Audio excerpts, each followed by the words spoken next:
So let me ask you though, going back to your last fight, I know you don't want to rewatch it or relive it, but do you know where it went wrong for you? Like, was it something that went wrong in the fight that you feel like, you know, you could have done differently, or was it to do with dieting and stuff? Since you're taking a different approach to it now, you know, was it that your gas tank ran out, or what? Do you know where you went wrong on the last one? There was a few things. It no excuses. He was the better man that night. He beat me. And I own that loss. Like, I'd rather have had that loss when I did rather than later.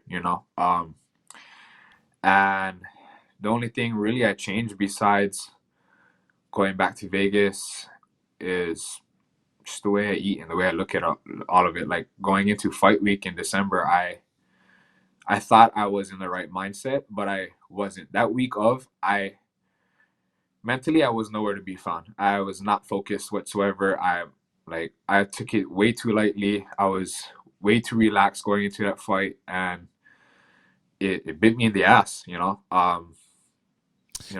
when you say with I the wasn't very. sorry, when you say with the focus, was that to do with the pressure being your first, I guess, Bellator fight, or did you have a lot of distractions, or why weren't you in the right mindset?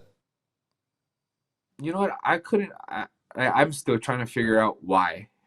To be honest, like, there was a couple of things throughout camp that I wasn't happy with, and I'm not gonna get real specific because I don't want to make it seem like I'm throwing anybody under the bus or blaming someone else. But yeah, came fight week, I just didn't want to fight. I woke up fight day and was like, just get this over with. Like, I didn't even want to be there.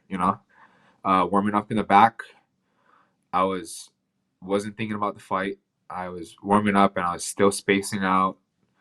Got into the cage and I just, like, phased out, blank, quiet. Like, nothing was going on in my head to really get me to trigger that switch. I'm usually very good at triggering my switch and just being like, all right, game on, let's scrap.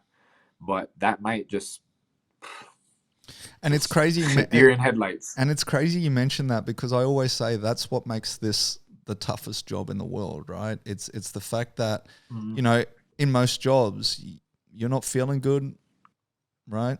You call your boss, you tell him I'm sick or whatever. You're like, I ain't coming in today, right? Yeah.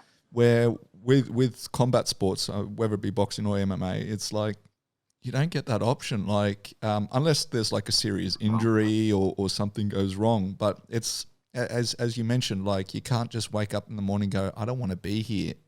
What are you going to do? Call Scott, Yeah. call Scott and go, hey, you know, like, Hey, can you take a rain check? yeah, I ain't coming in today. Why? What's wrong? Oh, nothing. I just don't really feel like it. You know, like you don't have that Yeah. option, and that's where I think, you know, as I say, that's what makes this line of work so tough, and people usually don't understand that. It's like, you're human.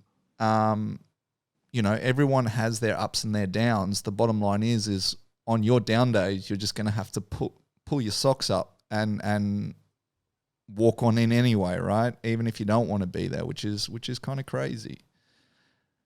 Yeah. It's, yeah, you can't really just be like, wake up that morning and be like, hey, let's take a rain check. Like, you're not feeling good. Either you push through and, like, do what you got to do, or you get in there and take your ass whooping. And I kind of took my ass whooping. I mean, And I don't think you got your it is ass what it is. whooped, but yeah. I mean, you took the L, Uh, right? yeah, I took an L, so I'll leave it at that.